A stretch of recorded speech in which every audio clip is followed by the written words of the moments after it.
Hello everybody, this is Anita, your financial psychologist. Now, some of you guys know that I'm working with one of my colleagues and we're doing a paper or a research paper on couples and money.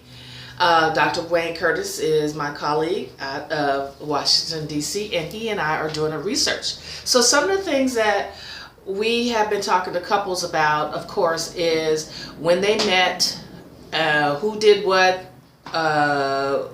who was the first person to actually talk about money with them, or when did they decide they were going to either get married or start living together, and how did they decide to process their monies together or separately, or the bills, or however that went. So one couple gave us this great idea, and I thought it was a wonderful idea, so I thought I would share it with you. For married couples. Now, single people can do this, single women, single men can do this, just in case you didn't know or you didn't have some kind of system.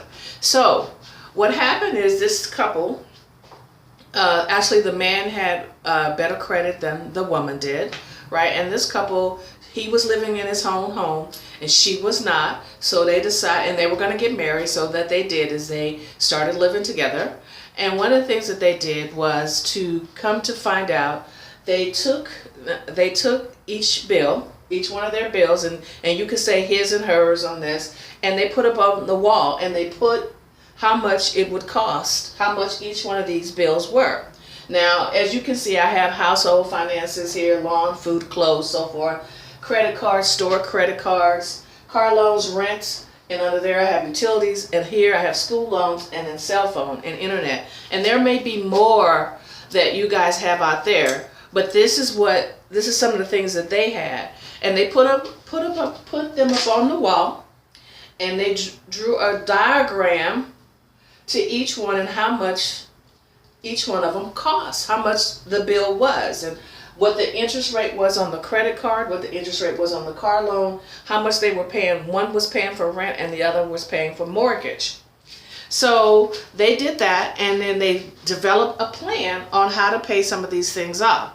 And one of the interesting things that the man said was, when they actually got ready to marry, or right before the wedding, I can't remember exactly what it says in my notes, that he didn't know that she had so much credit card debt. And she admitted that she had credit. She said she was living, she didn't have any kids, she was single, her and her girlfriends, if they decided to go somewhere for the weekend, they would just jump up and put it on the credit card or do whatever it is that they wanted to do. And that's kind of what you do when you're single and you have no responsibilities and you quite don't know. And she admitted she quite didn't know, but he had a very good job, and he worked really hard at his job, and he had really nice money, big bonuses and things like that. So he was really into the stuff is falling into his finances. So, and he had saved money and so forth. And she admitted that when she met him, she didn't know a whole lot, and she was like so glad that he showed her a lot of things with money. So I want to share that with you about how couples, although couples are not the thing that I do, I actually work with women, but Dr. Curtis and I are putting this project together, and you probably will see it. It's probably going to end up being published. It'll probably be published here pretty soon, and he and I might be even doing a class together on this in one of the colleges, one of the black colleges in DC, because the dean wants us to probably put a class together to do a couple's money. Although he and I are not married, but he and I are doing putting the papers together. So, and his wife is good with it. All right. So anyway, so thank you for listening. It's 4 or 5 minute tip, for couples and stuff. And AnitaJohnson.com. You can find me on Facebook, Twitter. You just put my name in and you'll find me anywhere. You Google me, AnitaJohnson.com.